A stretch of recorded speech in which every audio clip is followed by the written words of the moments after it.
Welcome to the Not Okay with Gray podcast, where our intention is to empower men and women to change their mindsets about aging so they can make the rest of their lives the best of their lives. This podcast is designed to be a dose of high-octane motivation and inspiration that propels you to embrace the idea that you really aren't aging. What you're actually doing is evolving, and through your evolution, the longer you live, the better you become at living. Our goal is to empower you to create the life of your dreams because you're never too old to build a life that you love. We want you to build a life of joy, passion, and purpose, filled with inner peace, dynamic health, great relationships, and financial abundance. This is what it means by saying, I'm not okay with gray. So, if you're ready to begin the journey of transformation, which will lead you to authentic happiness, it's time to get started with your host, Coach Michael Taylor, the irrepressible optimist with a passion for the impossible.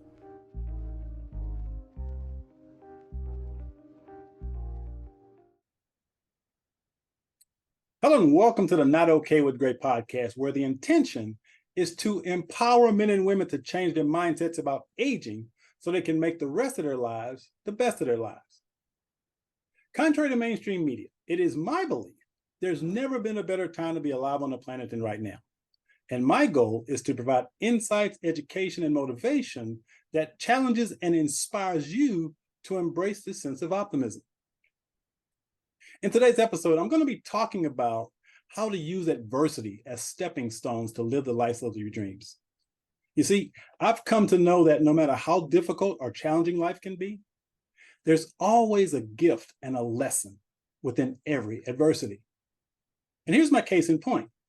I was able to overcome being a high school dropout, divorce, bankruptcy, foreclosure, depression, and being homeless for 2 years living out of my car, to now being an entrepreneur, author of 12 books, a certified life coach, and a keynote speaker. So I know a thing or two about overcoming adversity.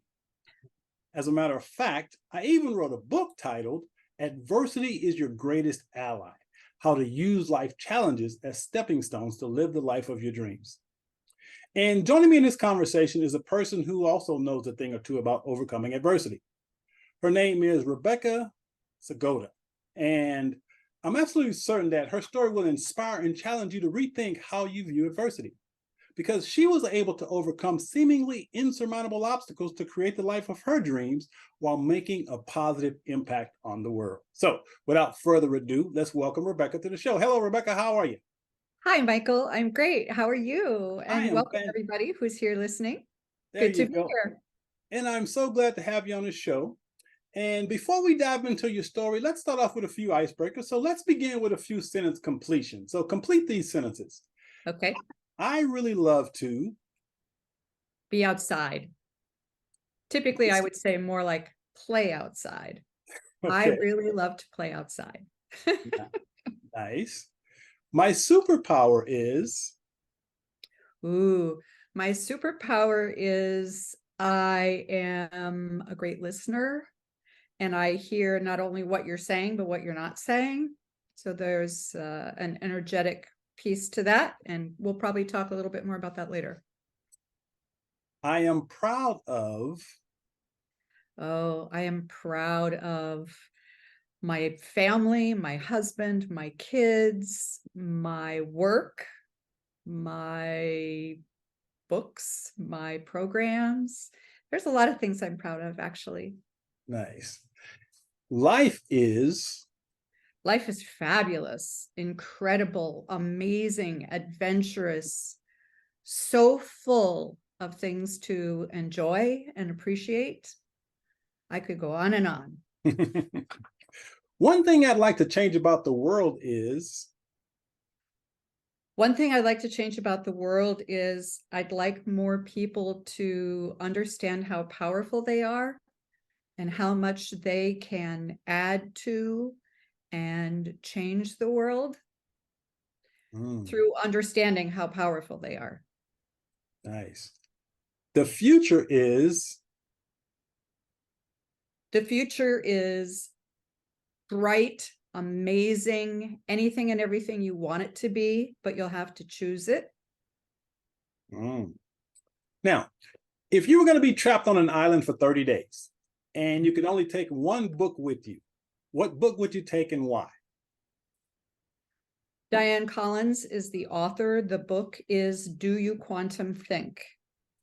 Oh, wow. Do You Quantum Think is I consider it a modern day philosophy book. Okay. It really does talk about your power, how to have it, how to own it, how to wear it, how to share it. So that would be the book. Nice. Now, you like movies? I do like movies, but I don't see them very often. If I were to ask you what's one of your favorite movies, what comes to mind?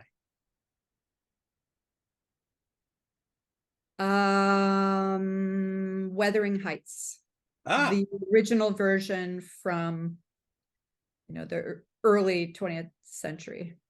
gotcha. Now, today we're going to be talking about dealing with adversity. So, what's one of your go-to quotes that you use to help you deal with challenges and adversities in your life? One of my favorite quotes. I don't know if this applies exactly, but it's not about you, it's about the message. So whenever I experience anything that feels like adversity, I'm looking for the message. What do I need from this? Which you alluded to in the beginning. What's the gift? What's the lesson? Yeah, it's not about me, it's about the message. So it is about me and that it's about my growth and understanding. But look for the message. That's really powerful, actually. That's actually very powerful. That's a really good quote, actually. Now, name a person that's helped shape you into the person you are today.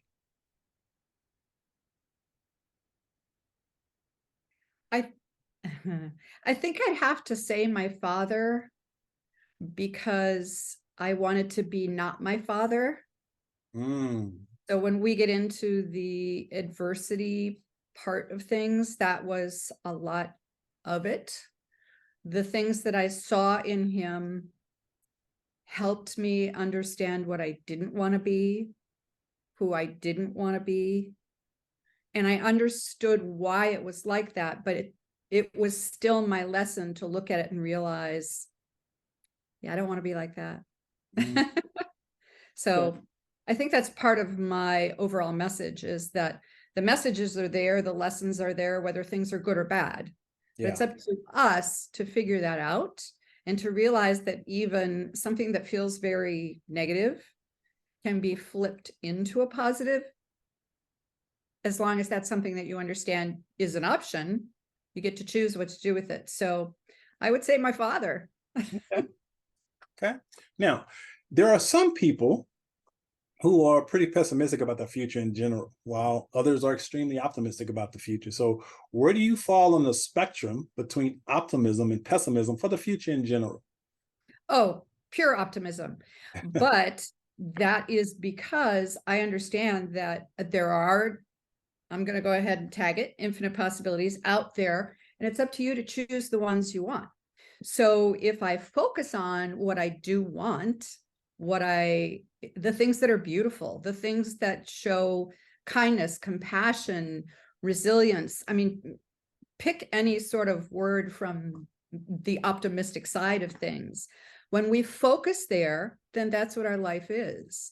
We can focus on the negative. Now, I'll go back to what I said before. It doesn't mean we don't recognize the negative. It just means if we're going to look at it, we need to be part of the solution, not just talk about the problem. So do I think everything is rainbows and unicorns? No, but we can help it be as much rainbows and unicorns as possible if we direct our energy and focus in that direction. So I don't think things are insurmountable. I think we can all be part of the solution. Being part of the solution helps me be optimistic. Yeah. Well, I use the tagline that I'm an irrepressible optimist with a passion for the impossible. It's a good one. Good one, And Michael. I've always had this optimistic attitude. And as a matter of fact, my close friends gave me a nickname. and they call me Michael Happy Ass Taylor.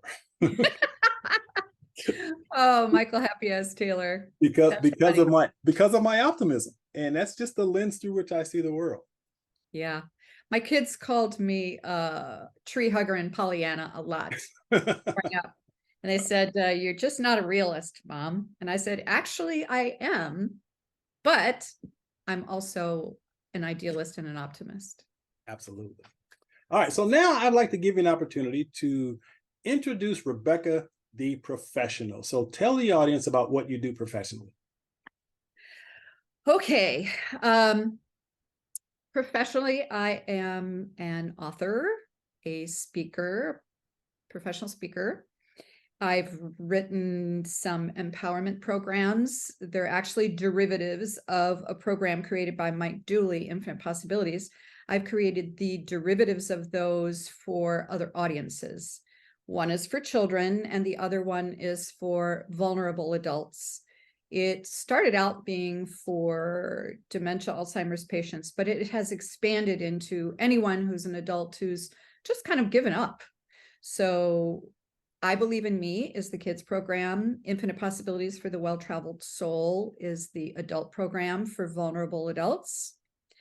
And so I train other trainers to use these programs. I speak at the conferences. I work with people in the world of education to look at the kids empowerment program versus simply, their ABC stuff. How's their mind? So that's basically what I do. Nice. And all of that started when I was 54. So. Wow. And we're going to dive a little bit deeper into those. Yeah. Before we do that, so we're talking about adversity. Mm-hmm. And using adversity as stepping stones to live the life of your dreams. And you've definitely had your share of adversity. So I wonder if you might want to share with us just some of the challenges that you had, like leaving home at 16 and finding yourself homeless on the streets of Los Angeles. Tell us a little bit about that. Okay. My mother passed away before I was 2. My father had a difficult time. He was challenged with alcohol, if you want to put it that way. And he couldn't handle 4 children, so he shipped my 2 older sisters off to foster care.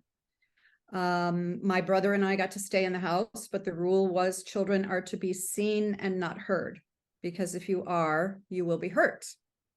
So I grew up silent, very quiet, very passive. And my father was abusive. By the age of 16, I left. I grabbed a few things, walked out the door, and never looked back. By the time I was 19, I was living in Los Angeles. There was a group of us all sharing an apartment, which was unacceptable. And so we got kicked out. And I spent quite a bit of time after that, like you, living in a car, living on the streets. And so that happened. And then when I was 22 years old, I became a survivor in a serial rape case. So this is kind of what my childhood and early life looked like. So yeah, a little adversity in there. Yeah. And, so for those of you who are watching, I want to bring your attention to the idea that pretty much every success story begins with some sort of adversity. If you look at, I'm a big fan of Oprah Winfrey, and obviously we all know who Oprah is and what she's done to the world, but her story, how it started, was pretty remarkable. Having a child at 13 and losing the child, I mean, just unimaginable type adversities. But my point here with this conversation with Rebecca today is to recognize that I firmly believe that no matter how difficult your life might be, no matter what challenge you may be going through right now, I absolutely am certain that there is a gift and a lesson in it for you. And I know if you're stuck in the middle of adversity, that may just tick you off for me to even say that, but I'm speaking from experience. So as we're sharing these ideas today, I want you to know, first and foremost, the reason that I'm so optimistic about the future, the reason that I make the declaration that there's a gift and a lesson in everything, is that I believe, this is my belief, that there is a part of you that is divine.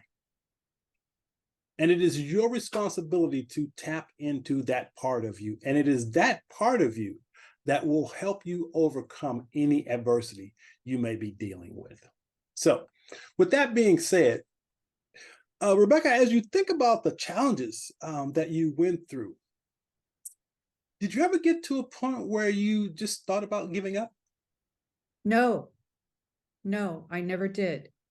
Yeah. I know many, many people who have hit that place, but I think because this isn't something that happened to me at an older age where everything had been great and then suddenly it wasn't. This is from the beginning. So I think because I grew up with this from the beginning, I knew that my life wasn't like other children, but I still somehow saw the positive. And I guess that's just something that I was born with, because I can't tell you that there was a moment where I went, oh, aha. I think I just always understood that it would be okay. So to keep going. And again, I think that's something that is a little different. I didn't hate my life.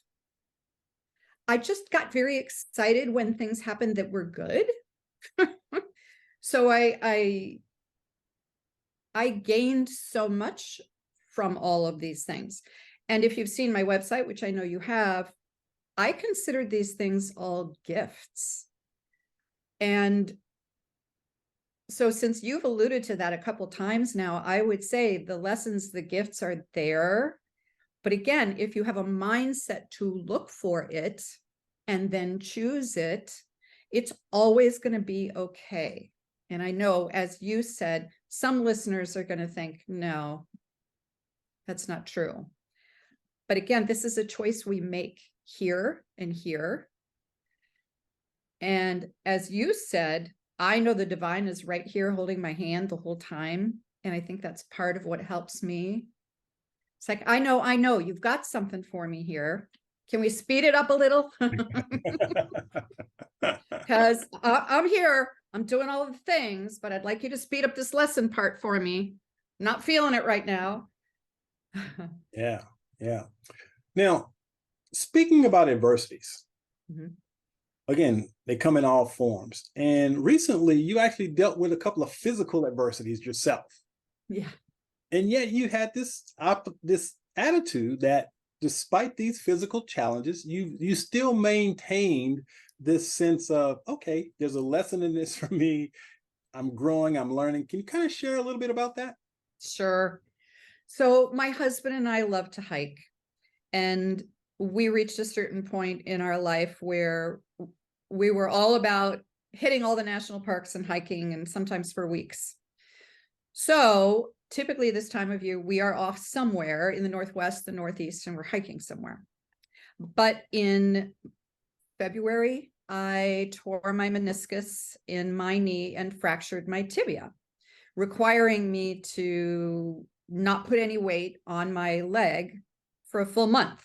So I had to park it up on the couch next to me and sit there for a month. And at first I was upset. I'm not going to tell you I wasn't, because part of what I have learned is expressing your emotions is also important. So you don't stuff it. You don't pretend like everything's okay. You go ahead, you get mad, you express yourself, you get it out, but then you start to look at what can I do instead? So during that time, I recorded my whole Well-Traveled Soul series. I knew that if I was stuck, it was asking me to sit still for a little bit and work on something. And what was at the top of my list for things I needed to work on that I had been putting off? Recording the Well-Traveled Soul series, getting it all put up on my website. It's now available to everyone because I did that. So there's a self-guided version of that whole program that I created in that month where I had to sit with my wife on the couch. And whenever I'm asked to be still, because this isn't my first physical adversity, I've had both my feet, both my hands, and my spine rebuilt. I use that time to do something that feels important that I've been putting off. So yeah, that's part of what has happened with this most recent injury. Also, I started working on my strength. So I am probably stronger now and more fit than I've been in 10 years. And it's because I had to start to deal with this leg issue. And now it's an all over thing. My energy's up, my health is better. So again, I can pretty much always take whatever's happening and turn it into something that works well. So it sounds like turning lemons into lemonade on steroids. Pretty much. But again, it's a mindset, as you know. Yes, absolutely. No one came to me and said, well, gosh, you could do this instead. I've gotten pretty good at figuring it out myself. Yeah. Creating a list for myself, what feels best, which of these things feels like it would be the most beneficial to my life right now. Yeah. Now, I'm certain someone watching or listening to this podcast may be wondering, how did you overcome all of those adversities in your life? So before you share some of the steps you took, I want to share what I call my 5 keys to turning your adversities into allies and see if they resonate with you. And we can just kind of go back and forth after I read them. Let me know what you think. So first of all, I believe the first key to turning your adversities into allies is you must be willing to take 100% responsibility for your life turning out the way you want it to. What are your thoughts on that statement? Absolutely. As I mentioned,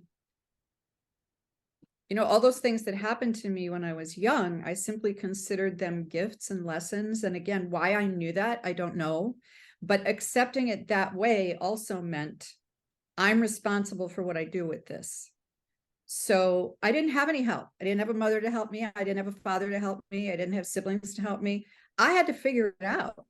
But because of that, I got that training early on and I became pretty dependent. I don't look to others to help me figure things out. I look within and I look up and we work on it together. So yes, taking responsibility. And in my world, just like yours, I'm sure that means it's you, but it's not you alone. Right. Absolutely. Absolutely. Absolutely. One of my favorite mantras is, if it's to be, it's up to me. And I think that's where it starts. That's a great one. I love it. So here's key number 2. You must be willing to get out of your comfort zone. And I know you can speak directly to that. Oh boy. Absolutely. Yeah. So growing up in an environment where being seen and heard meant being hurt, I hid in my shell most of my life. It's very quiet. I was very reserved. And again, this is where the message came from, actually from a friend of mine who said, it's not about you, it's about the message. She knew I had taken this training with Mike Dooley. She knew I had turned my whole life around quickly and in unimaginable ways. So she wanted to know why I wasn't sharing it with others. I said, because I don't show myself. I don't get out there and go, hey, over here, I have something to share with you, because I didn't grow up that way. I didn't grow up believing in myself at all. So that's when she said, it's not about you, it's about the message. I had to come out of my shell and share what I now knew to be the truth about Mike's empowering messages. They changed my life so dramatically and in such a short time that I did have to come out of my first speech, I wore a turtle shell. So my first conference speech, I wore a turtle costume and I talked to the people in the room who were quiet, empaths, highly sensitive, introverts, because I was all those things. So to come out of my shell and express myself was near impossible. Go back to your saying from the beginning about things that are impossible. So yes, I 100% agree with you. You do have to push yourself outside your comfort zone and reach for what it is you're trying to achieve. Absolutely. And again, I think one of the things we have in our society is this whole idea of instant gratification and quick fixes. And what I have come to know is that if it doesn't challenge us, it can't change us.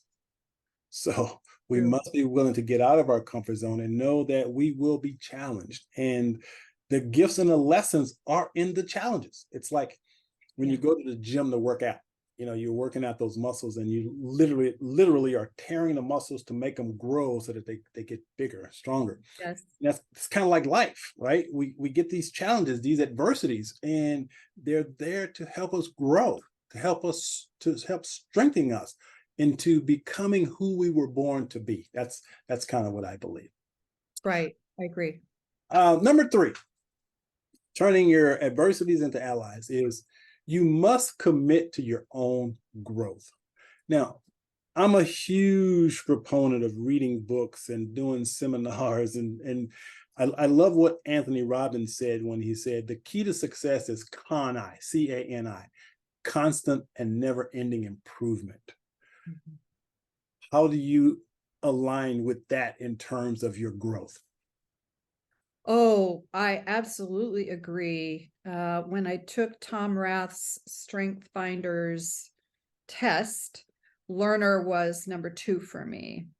So but I enjoy learning. So for me, part of it is I just enjoy it.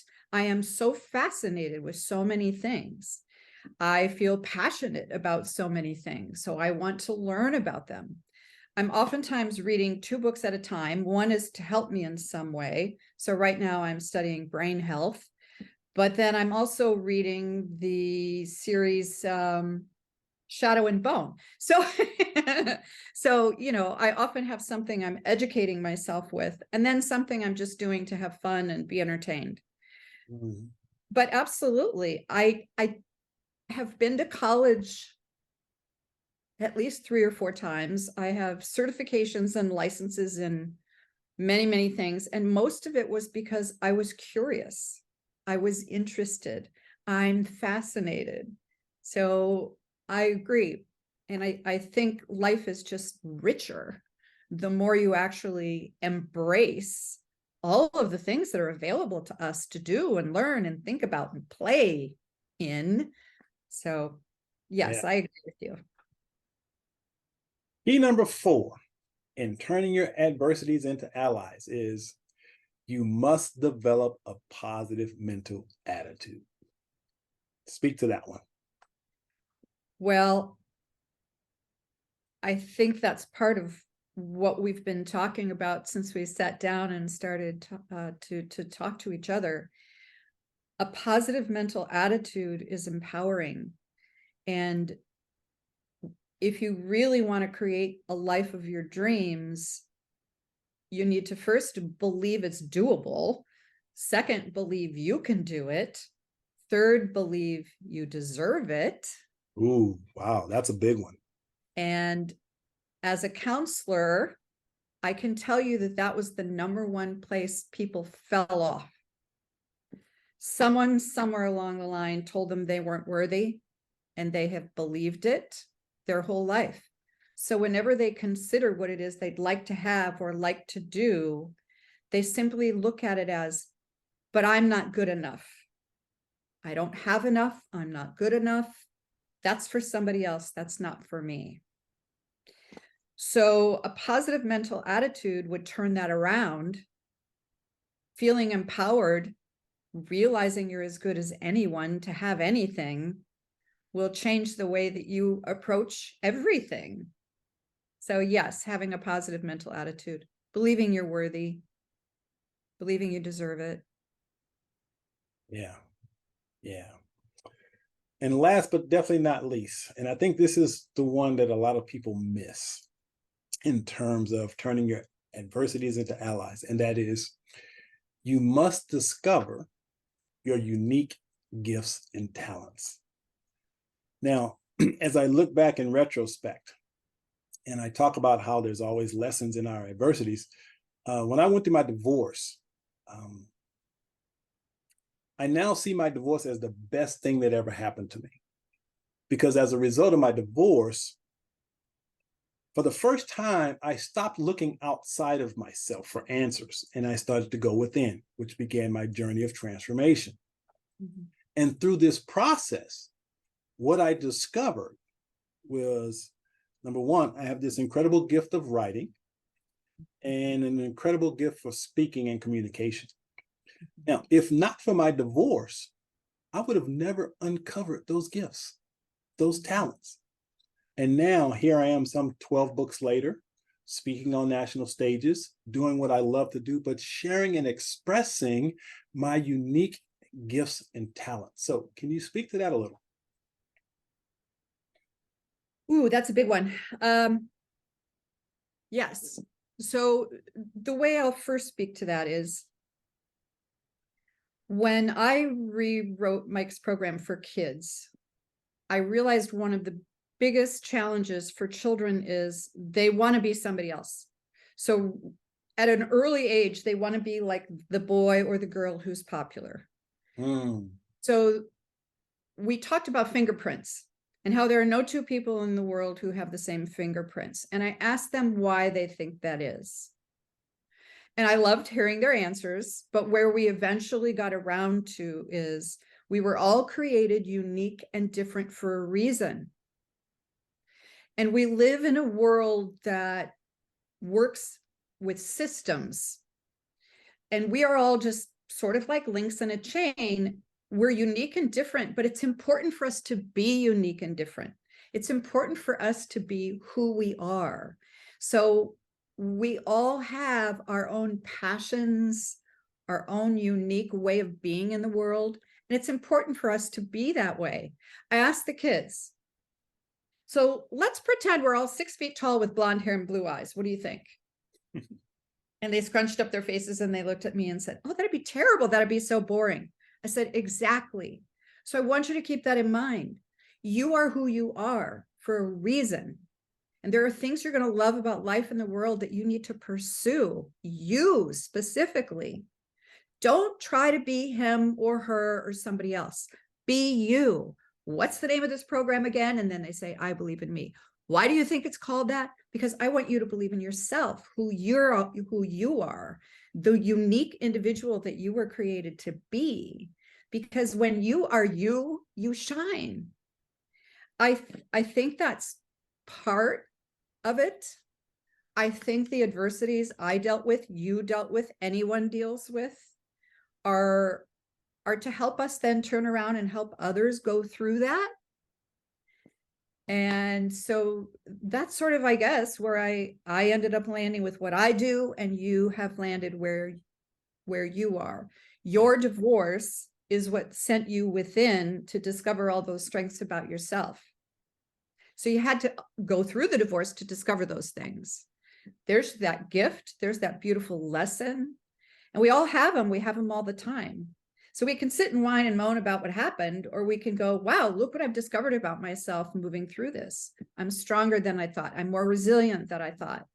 And you became someone who can stand on a stage, write books, and share what you've learned about all of this with others because of that divorce. Absolutely. Absolutely. Now, with that being said, I'm sure there's someone out there wondering, wow, she's really been through a lot. He's really been through a lot. So what were some of the things that you did that allowed you to overcome all those adversities to now being what I'll call someone who's expressing who they really are? So can you give us some of the things that you did that helped you get back on track after all those adversities? Well, when I was 54, I wasn't really happy completely in my career. I was financially insecure. I was not involved in a romantic relationship, and I wanted to be. And I started receiving these bizarre emails called Notes from the Universe. And they were quirky and funny, and I had no idea why I was getting them. I didn't sign up for them. But at the bottom of one, it said, come to our Train the Trainer. There's a voice that dropped into my head, and I'll call it the voice, because then you can label it whatever you want out there. And it said, you have to go take this because one day you're going to work with the younger you. So part of what I would say is I listen to the voice. I haven't always, but I have learned to listen to the voice. So the voice talked me into going to this thing that I honestly didn't want to, because again, as an empath and an introvert and a highly sensitive person, selecting to go around a big crowd of woo woo was not my style at all. But I did it. And long story short, I did eventually end up becoming one of Mike's trainers, moving through the program with adults for a couple of years, rewriting it for kids. So I did end up working with the younger me. It's exactly what the voice said. So I believe the voice knew all along what my plan was to be involved in, which is to rewrite this program to help empower kids. And then some. Yeah. So I would say, do the work on yourself. Oh, I missed the big step. Before I shared the program with anyone else, I used it on myself. So I did the work. So I took myself through the program and I did the homework, and I listened to things again, and I read them again, and I worked on myself. And I looked at how to manage my own mind better before I decided I was going to teach others how to do it. And so I think listening to your intuition, I think doing the work on yourself, for yourself, is important. Finding some good leaders out there to pay attention to who can maybe help you with that. Yeah. Now, with that being said, let's talk about these notes from the universe. Because I've been receiving the notes from the universe for probably 10 years, maybe. And again, I have no idea how I got on the mailing list. I don't know how it showed up in my inbox. But to this day, one of the first things I do in the morning with my meditation is I read the note from the universe. Because it speaks directly to my soul. So for those of you who are not familiar with the notes from the universe, as Rebecca mentioned, the guy's name is Mike Dooley, and he has a pretty cool platform. And Rebecca's kind of talked a little bit about it, and we're going to talk more about it next, but he has a program called Infinite Possibilities. But these little quirky little emails that he sends out, for me, they're basically notes from God. Okay, so you can call it God, you can call it the universe, you can call it whatever you want to call it, but they're always so perfect. And what I love about the notes is that the message always hits and lands perfectly for me when I read them. I can't really explain it, but it's like maybe I'm dealing with something and I have a question about something, and I put it out in the universe. Okay, I need an answer. And I'll get this email, this note from the universe, and it says exactly what I need to hear. It's just been that impactful. So if you are not familiar with the notes for the universe, let me suggest, or shall I say recommend, that I think its website is tuts.com. Is that? Just tut.com. Yeah, tut.com. Totally Unique Thoughts, I think that's what that stands for. Yes. But sign up for the notes. If you don't do anything else, sign up for the notes from the universe. And again, I read them literally every day. Honestly, I read them every day. And with that being said, Rebecca, I do want to kind of piggyback on what you just mentioned about that voice, that inner voice, that voice of intuition, that voice of our souls, whatever we want to call it. I have come to know that that voice, for me, is my connection to the divine. And it is that voice which guides me and the overwhelming majority of decisions I make based on that voice. And so for those of you who are going, what voice? It was that voice that said, what voice? You have it. you have that voice within you. You simply have to learn to listen to it. So again, we use the term intuition, which kind of works because again, it's difficult to explain, but I can only say that this voice in me is what guides everything that I do. I mean, from writing a book, from putting together this interview, from reaching, I mean, it's just this voice, this source, I call it the source. It's available to all of us, but most of us have never learned to listen to it. Agreed. So Rebecca, can you touch base on that just a little bit deeper in terms of how important listening to that voice really is? So before we did the interview, you asked me, what some of my gifts were from some of the adversity that I went through as a child. And because I grew up with an abusive alcoholic father, one of my gifts is I feel energy pretty quickly. And so I have a strong intuition, but I think part of it is I had to learn to listen to the inner voice very early on to stay safe. So if the third screw cap happened in the kitchen on the whiskey bottle, I knew it was time to hide. It was just time to hide. But again, this is an intuition thing. So I've listened to the voice my whole life. I ignored it a lot during my adolescent years. I think that's, I don't know, part of the path of moving through adolescence is you want to challenge it so you don't listen to it and then bad things happen. But as I got older, I worked on cultivating that. I have stood in the doorway of so many rooms. I can't tell you where I read the energy before I walk in.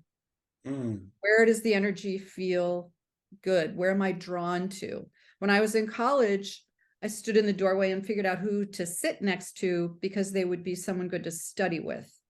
Or I went to the fun area because I didn't care about this class and, we were going to hang in the back and tell jokes and not pay much attention. So cultivating your intuition gives you a lot of things, but it's a guide for me. I can tell when people are angry. I can tell when they're sad. I can also feel their joy. So that's part of the highly sensitive person part, but we can all cultivate that and then use it when you want to and protect yourself from it when you don't want to. These are all things we're capable of, but like anything, it sometimes takes some study, some processing, some work, but it's worth it. Yeah. So with that being said, how important is meditation in learning to listen to that voice? Ooh. So when I rewrote the program for children, one of the first things I did was add an entire chapter on meditation and visualization. Meditation is how we quiet the mind. So that increases our awareness. And when we increase our awareness, we can pick and choose better all the other things, like what to think, what to believe, what to say, what to do. Much of that comes from quieting the mind, becoming more aware, and tapping into your own answers. Visualization is about creating what you want in your mind first. So I also find visualization. So one is about increasing your awareness, quieting the mind. And the other one is about creating in your mind what it is you want, you dream of, you hope for, and seeing it coming true and feeling yourself enjoying the success of it. So I would say meditation and visualization are incredibly important in creating the life of your dreams or the changes that you want, starting with meditation, but learning then how to shift to visualization and doing both. So yes, I would say highly important. Yeah. Now we've mentioned the Infinite Possibilities program a couple of times in Mike Dooley's work. And obviously it's had a huge impact in your life, on your life. So Tell the audience about that particular program. What's entailed? Do you do it online? Do you do it live? Tell us a little bit about that program. Okay. So Infinite Possibilities is, yes, Mike Dooley's program, and it is designed from his book, Infinite Possibilities, which came out before the program, but is just an amazing tool. So in the world of infinite possibilities, you think about what you think about. So number one is your thoughts become things. That's Mike's most famous line, and that you do choose what you think about. Because you have between 45,000 and 65,000 thoughts every single day, it's important to choose the thoughts that are going to move you in the direction of your hopes and dreams. Beliefs comes after thoughts become things, because underneath all your thoughts, underneath all your emotions, are what you believe about life, world, people, etc. There are beliefs that work for you, and there are beliefs that limit you in your capacity to move in the direction that you choose. So we look at all of that.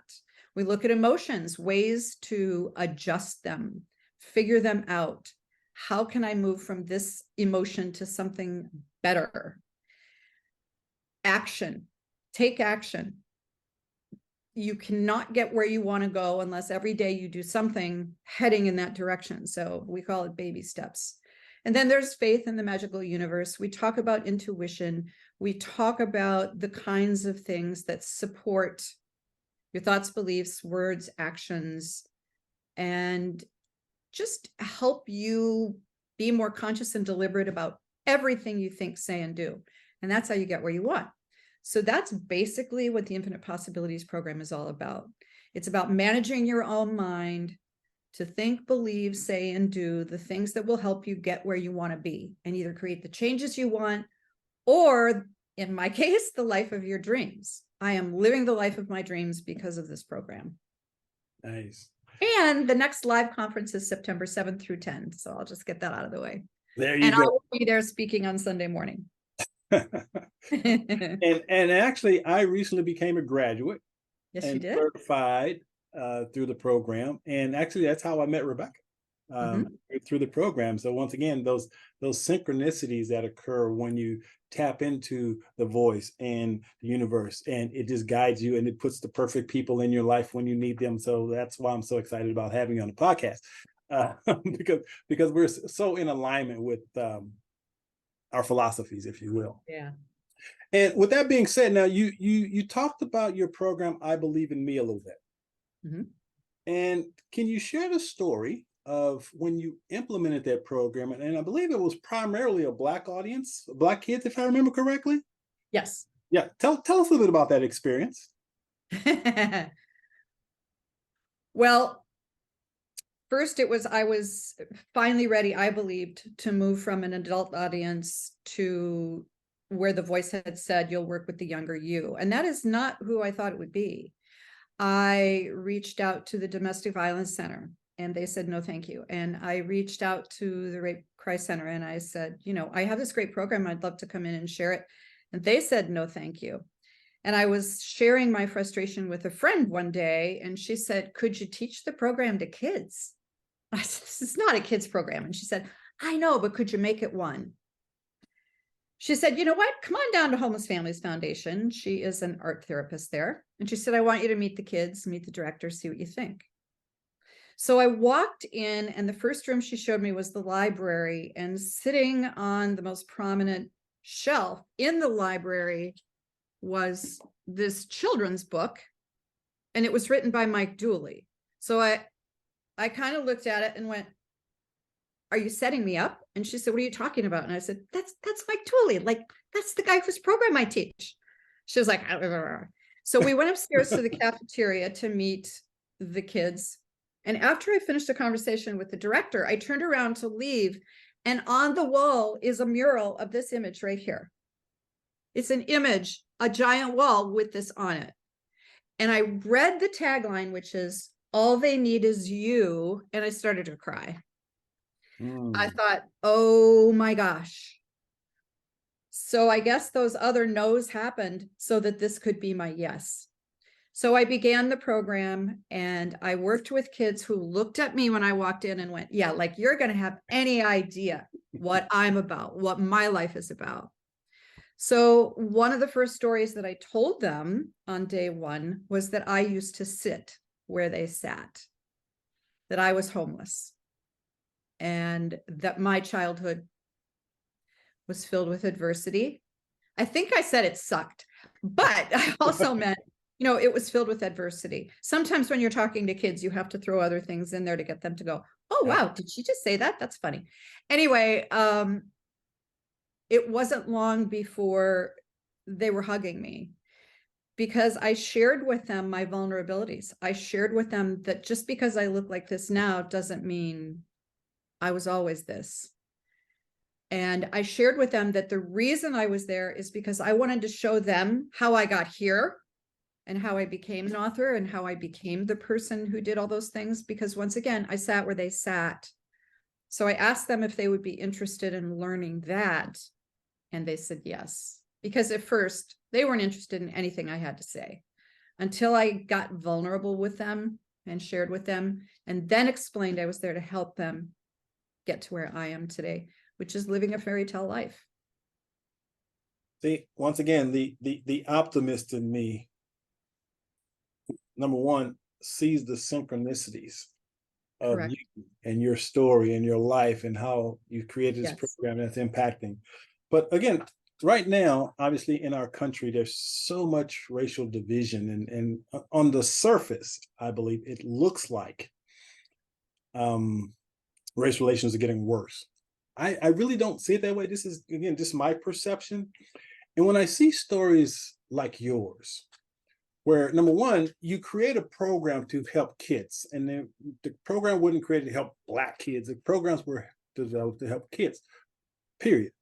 But the fact that you were able to go into this particular environment, and as you mentioned, be vulnerable and to connect with these kids on a level that they could connect, and that's how we heal the world, I believe.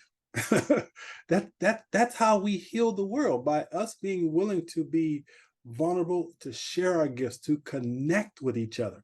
And to me, it's just really inspiring how you went about that. And now I'm curious if you can just kind of share a little bit about, where's your program located? Who's using it? I mean, because it's kind of an international thing now. So tell us a little bit about where it's at.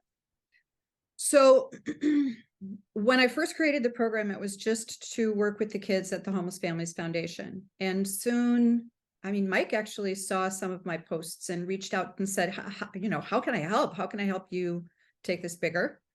And so I had some help from Mike and his people. I began to share it with other trainers. So I started to train other trainers. I wrote a children's book and did a coloring book that are about I Believe in Me, and those are on Amazon. So got the word out there a little bigger.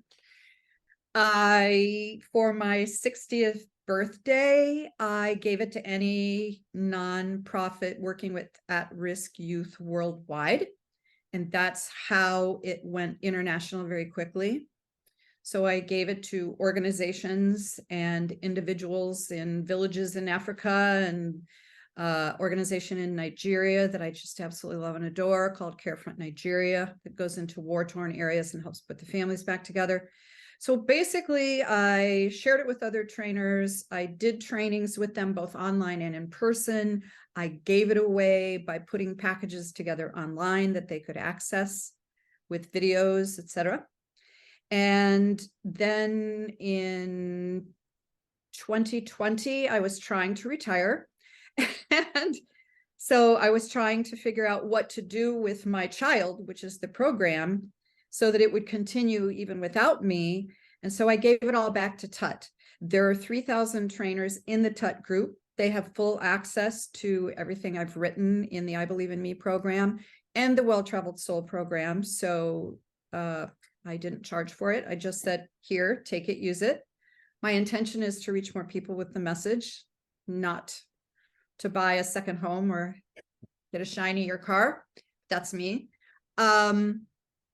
And so that's where it's at. It's all over the world. It's in the hands of the 3,000 individual trainers. It's with a lot of people who've just asked me for it. If they're in the right set of circumstances, I have it.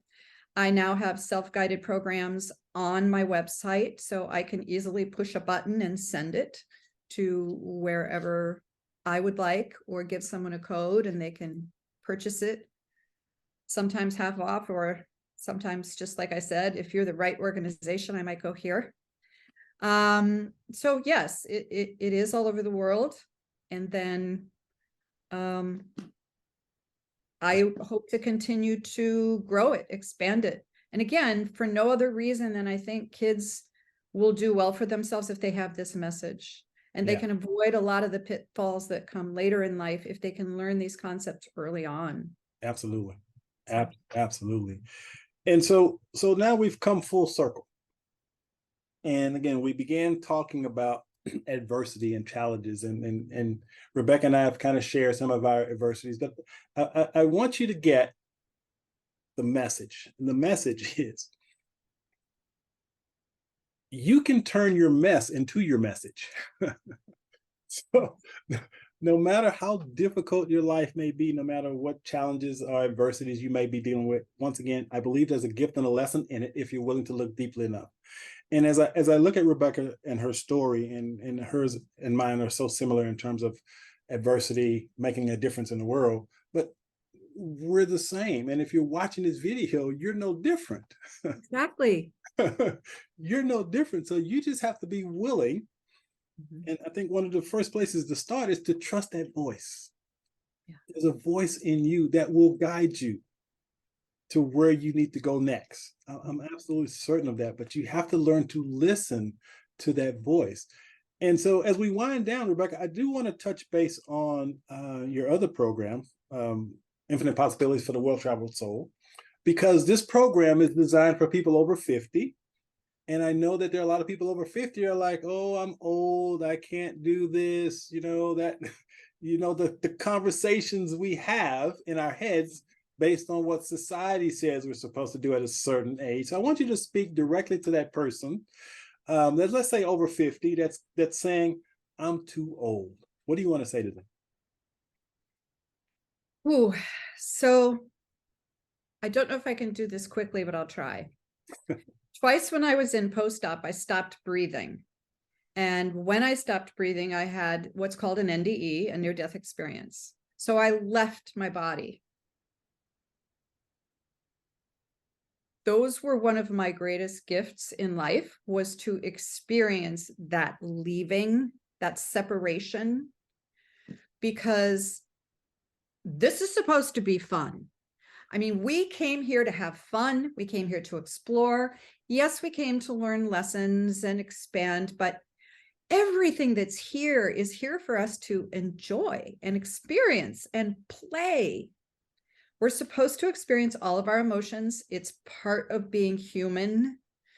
So one of the things I came back with was, oh, I am angry, and I am going to be angry until noon. So I express my emotions, but I can control them now. And I know that I can change that anytime I choose. But also, I am so excited about being here now in this place called life on earth, because there's so much richness. There's so much beauty. There's so much to experience. I don't know what bored is. There is no such thing. If I have 5 extra minutes, there's someone I want to reach out and say I love you to. There's a book I want to pick up. There's an article I haven't read. There's a tree I want to go hug, because yes, I am a tree hugger. Life is rich and beautiful and amazing and wonderful, but you have to choose that. And if you're still here, you're supposed to be doing that. So that's part of what I came to learn from that experience. So in the Well-Traveled Soul, this was specifically designed for, again, dementia and Alzheimer's. So that's a little different. They're not 100% sure what's going on, what's happening. So it's been designed to remind them of the joy and the happiness that does still exist for them, even if it has changed in how it looks. It may not be what it was when you were 20, 30, 40, 50, but there are still things you can do. I read an article yesterday morning that left me in a state for quite a while. I live in Columbus, Ohio. Columbus, Ohio has a zoo, which has always been very famous. Jack Hanna and the Columbus Zoo, he's done animal programs for decades, he used to be on Letterman all the time. He has dementia, Alzheimer's. And for the first time, the family came out and talked about what that's like. And it's very difficult for Jack, but they can still take him on this 2-mile walk where he will literally touch the trees, pet the leaves. There are things he can still experience that he loves, his dog. So part of what this program is about is whatever situation the vulnerable adult is in, help them find their joy again, help them find places to be happy again, play their favorite music, show them their favorite art, read a story from their favorite author. So there's a caregiver's guide and an adventurer's guide. And probably my favorite part of the program is at the end of each session, there are 3 questions designed to help the individual tell their life stories. What was your favorite summer activity? What was your favorite season? Anything that gets them to go in their mind to a place where they feel good. And as you write those stories out, you create their legacy. And that's called Conversation Corner. So the whole thing is designed for people to remind them they're still here. They can still feel joy. It's all about feeling. It's less about doing and more about feeling. Bring them to the feeling they're looking for. It's not that difficult to do. So that's what Infinite Possibilities for the Well-Traveled Soul is all about. Also available in a fully self-guided program on my website. And the books themselves are actually on Amazon, so they can be purchased directly from Amazon. Again, there's a caregiver's guide and an adventurer's guide. And if you just look up my name, you can find them. It's probably easier than the title, just my name. And I'll have a link below the video that will connect directly to your site so people can find you. Okay. And with that being said, now as we wind down, I want to give you an opportunity just to share your final thoughts with the audience, whatever's on your heart to share. Okay. Focus on what you do want. Avoid the thoughts about what you don't want and don't like. Focus on what you do want. If things like our political atmosphere are driving you crazy, stop looking at it. Exactly. Go find something to look at that brings you happiness, joy. It feels beautiful. Shine your light. Be you. But do what you can to be the best version of you. Pursue your passions.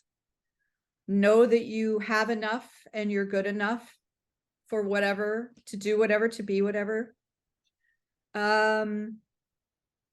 It's an amazing and incredible life, but you have to choose it. As Michael said, you need to take responsibility for that. Someone's not going to hand you perfect. Just keep going after it for yourself. Take action every day in the direction of your hopes and dreams. Sweet. Well, I just want to say first and foremost, I love you. I love what you're about. I'm so glad we connected. I'm so glad you trusted that little voice to show up on my podcast. Yeah, I haven't done these in years. I did this week, but I haven't done these in years because, again, I was retiring, remember? Gotcha. But it has been my absolute joy having you on the show. And I'm so glad that we've connected. And again, no accidents in the perfect universe. And we've been brought together to do some amazing things in the world. So again, thank you for how you show up in the world and what you're doing to the world. Thank you, Michael. And thank you, everybody. Good luck out there. So thank you for tuning in to the Not Okay with Great podcast. Always remember, it's up to you to make the rest of your life the best of your life. And as Rebecca said, you just got to go out there and make it happen. So go out there and create the life of your dreams. We'll see you next episode. Take care. Take care, everybody. Bye-bye.